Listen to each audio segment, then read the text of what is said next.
Assalamualaikum warahmatullahi wabarakatuh. Halo semua, kami dari kelompok 5 kelas manajemen 15 akan mempresentasikan tentang konsep efisiensi koperasi. Sebelumnya izinkan kami untuk memperkenalkan diri. Dengan saya Ratna Ayu Maharani, NPM 232000521 dan rekan-rekan saya. Dengan saya Rifa Jati Apriasti, NPM 232000530.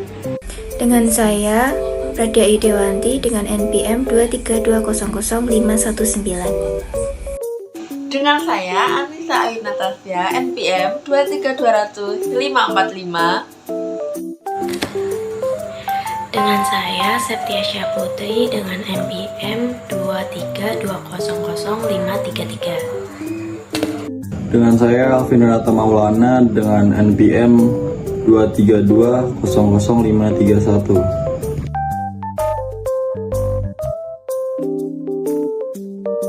Pengertian efisiensi koperasi.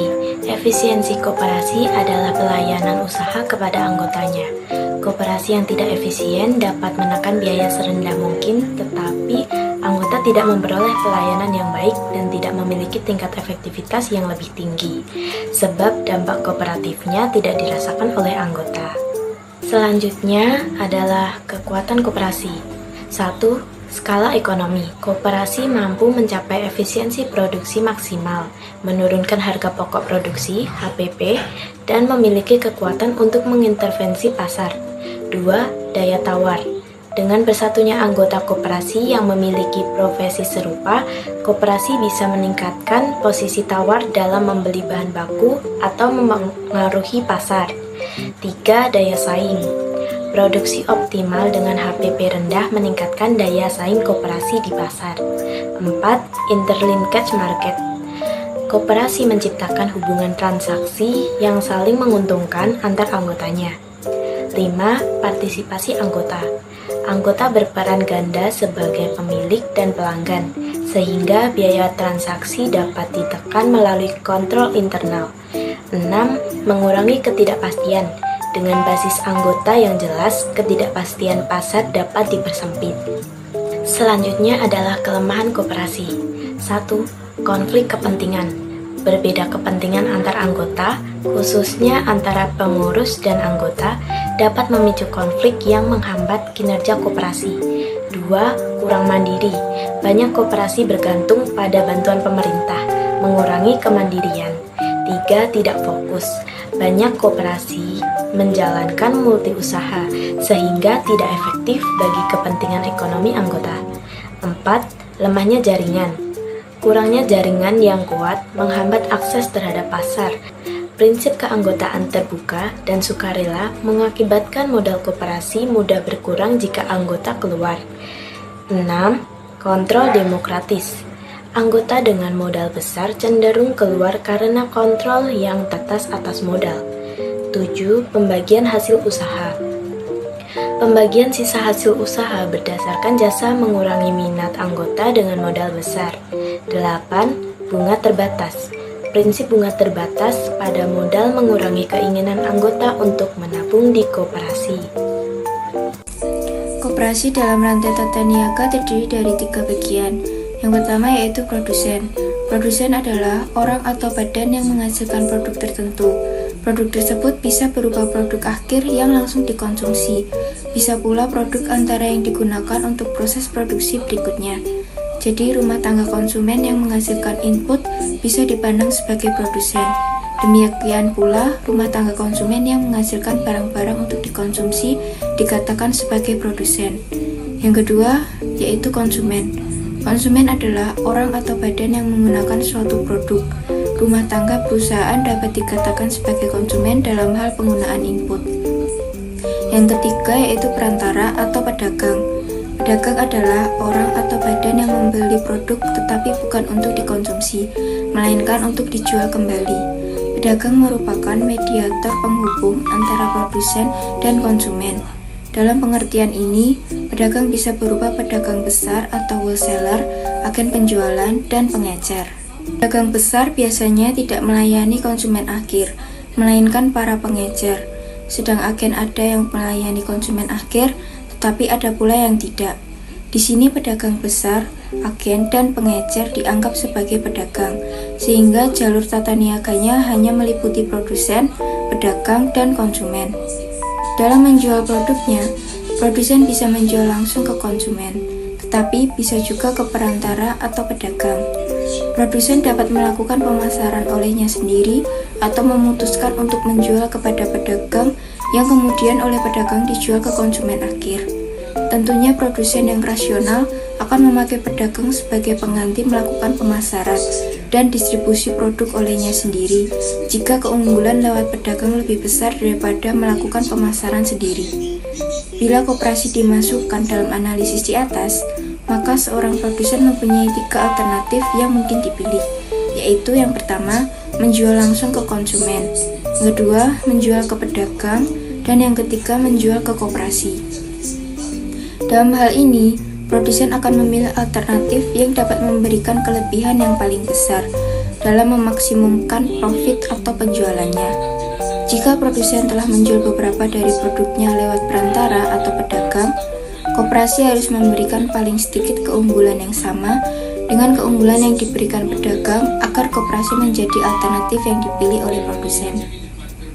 Bagi seorang konsumen yang akan membeli barang-barang keperluannya, sebenarnya juga mempunyai 3 alternatif, yaitu yang pertama, memberi dari produsen secara langsung, yang kedua, mengontrak dari pedagang, yang ketiga, membeli dari koperasi.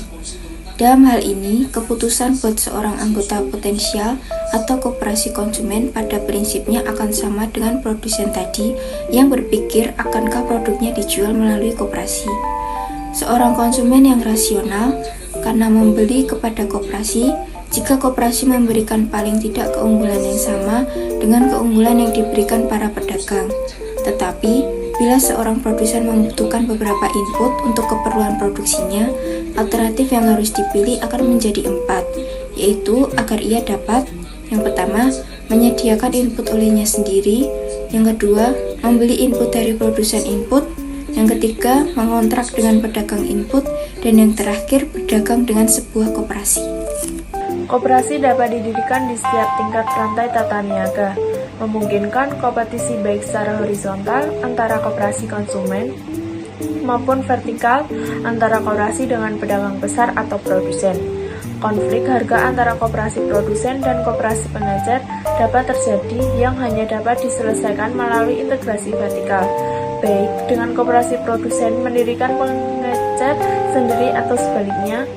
Dengan demikian, koperasi berperan sebagai alternatif penting dalam rantai tata niaga, menawarkan pilihan yang kompetitif bagi produsen dan konsumen dalam memaksimalkan keuntungan dan efisiensi distribusi produk.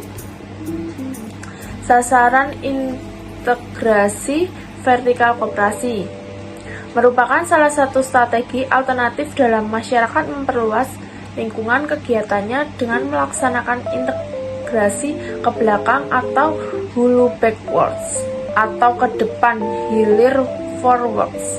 Integrasi ke belakang bertujuan membantu kelancaran atas kemanfaatan sumber-sumber bahan mentah dan dengan demikian dapat meminimumkan resiko kekurangan bahan mentah serta menjamin biaya bahan yang rendah, sehingga perusahaan memiliki keuntungan strategi dibandingkan dengan para pesaingnya. Integrasi ke depan bertujuan sebagai jalan keluar untuk menjamin kelancaran penjualan produk atau jasa yang dihasilkan perusahaan. Integrasi vertikal merupakan kombinasi dari proses-proses produksi, distribusi, dan atau proses ekonomi lainnya yang secara teknologi berbeda dalam batas-batas satu perusahaan tunggal. Berikut ini manfaat integrasi vertikal. Yang pertama, penghematan atau penekanan biaya dalam produksi. Kedua, penghematan atau penekanan biaya dalam penjualan. Yang ketiga, penghematan atau penekanan biaya dalam pembelian. Keempat, penghematan atau penekanan biaya transaksi untuk transaksi pasar. Yang kelima, pengendalian bersama dalam bidang-bidang lainnya.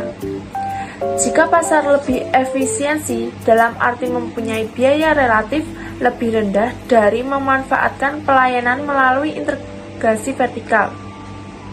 Maka para yang akan dipilih jika integrasi vertikal lebih efisiensi daripada kegiatan transaksi di pasar, maka integrasi vertikal yang akan dipilih. Menurut Imas Suwanti 1985, ada 3 bentuk integrasi vertikal di Indonesia. Yang pertama, bentuk federasi. Yang kedua, bentuk pemusatan. Yang ketiga, bentuk. Saya akan menjelaskan tentang sikap terhadap kebijakan harga koperasi. Peran anggota dalam koperasi sangat begitu dominan, maka setiap harga yang akan ditetapkan koperasi harus dibedakan antara harga untuk anggota dengan harga untuk non-anggota. Hal inilah yang membedakan kebijakan harga di koperasi dengan perusahaan non-koperasi. Segmen pasar dalam koperasi terbagi 2, yaitu anggota dan bukan anggota. Sedangkan perusahaan non-koperasi adalah masyarakat umum yang tidak punya kaitan kepemilikan dengan perusahaan tersebut. Perbedaan ini mengharuskan daya analisis yang lebih tajam dalam melihat peranan koperasi dalam pasar yang bersaing. Pada koperasi-koperasi yang mampu menyatukan unit-unit usaha pada industri. Melalui integritas vertikal umumnya mempunyai anggota yang cukup banyak, terutama anggota-anggota di tingkat koperasi primer. Anggota-anggota koperasi primer pada umumnya penghasil input untuk produk yang diproduksi dan dijual oleh koperasi-koperasi yang lebih tinggi, akan tetapi membutuhkan produk tersebut. Bila anggota tersebut dipertimbangkan dalam pengambilan keputusan tentang harga, maka koperasi tidak dapat menentukan harga pada saat keuntungan maksimum. Harga tidak lagi didasarkan pada prinsip profit motif, tetapi sudah memperhatikan pelayanan kepada anggota. Jika harga yang diberlakukan sama, anggota harus memperoleh SHU yang lebih besar sebab anggota tidak memperoleh keuntungan langsung dari harga pelayanan, namun kondisi jumlahnya banyak. Alasannya, kontrol terhadap jumlah anggota yang banyak akan lebih susah, sistem administrasi lebih rumit, dan taksiran jasa anggota yang sulit.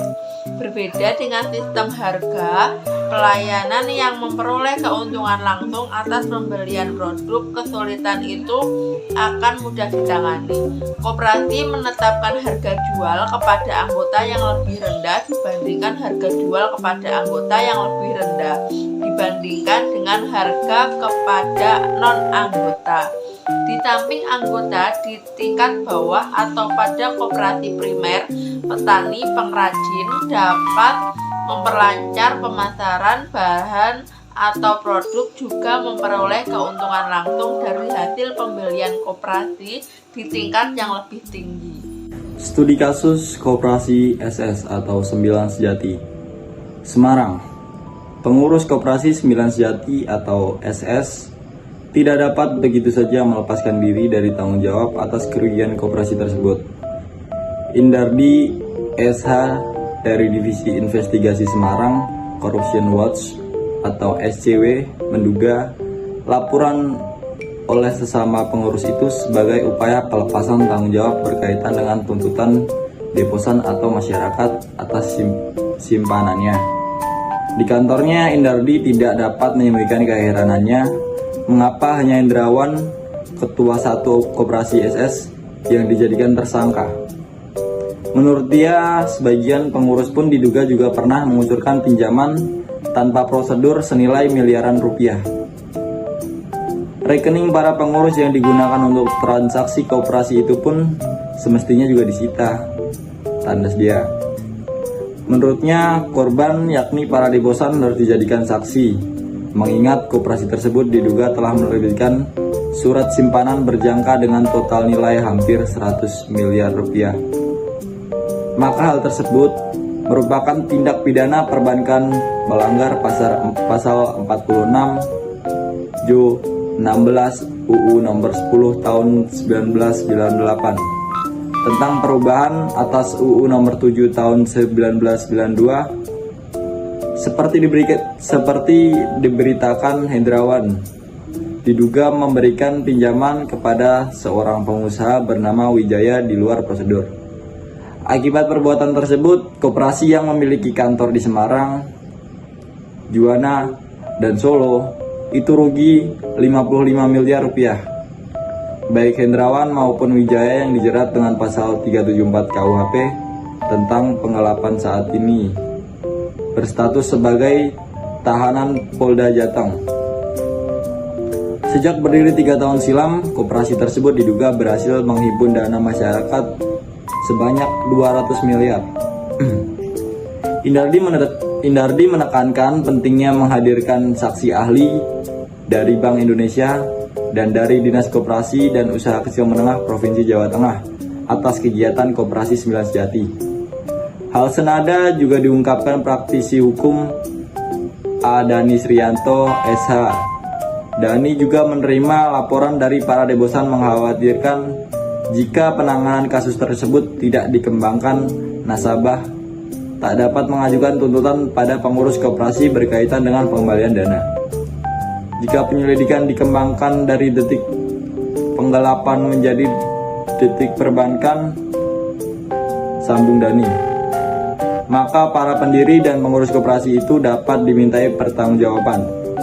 Dani menduga pendirian koperasi SS telah menyimpang dari tujuan dan semangat atas keberadaan sebuah koperasi. Penyelesaian studi kasus. Dengan kasus seperti di atas, segala permasalahan yang timbul dalam koperasi tersebut harus diusut secara tuntas dan detailnya juga harus diperhatikan karena masalah seperti ini melibatkan banyak orang yang akan merugi. Bukan hanya deposan yang rugi, para anggota dan ketua koperasi 9 Sejati pun akan lebih merugi karena akan terseret kasus hukum. Permasalahan yang sangat besar dalam koperasi ini adalah di mana ketua koperasi yang bernama Hendrawan meminjamkan sejumlah uang simpanan yang dihimpun pada deposan kepada seorang pengusaha yang bernama Wijaya sehingga merugikan koperasi sebesar 55 miliar. Sebaiknya kasus ini agar dapat terselesaikan dan tidak merugikan banyak pihak lagi, harus dibawa ke Komisi Pemberantasan Korupsi KPK dan dibuat BAP, sehingga pihak KPK bisa mengusut tuntas segala permasalahannya. Kasus ini digolongkan ke dalam kasus korupsi karena penggelapan dana dari para deposan koperasi SS tersebut. Kita jangan menuduh orang terlebih dahulu tanpa ada bukti otentik yang membuktikan orang itu salah atau tidak. Karena jika kita menuduh, kita bisa dikenakan pasal pencemaran nama baik. Biarkan KPK yang memang sudah tugasnya menyelesaikan masalah seperti ini dan dapat mengetahui siapa yang salah atas penggelapan uang deposan pada koperasi SS, serta mengevaluasi seluruh staf, arsip, dan kinerja koperasi tersebut secara transparan. Baik, demikian materi yang dapat kami sampaikan. Kami membuka forum diskusi di kolom komentar. Kami persilahkan bagi teman-teman yang ingin bertanya maupun mengkritik presentasi dari kami. Sekian presentasi dari kelompok kami. Jika ada kesalahan mohon maaf. Terima kasih. Wassalamualaikum warahmatullahi wabarakatuh.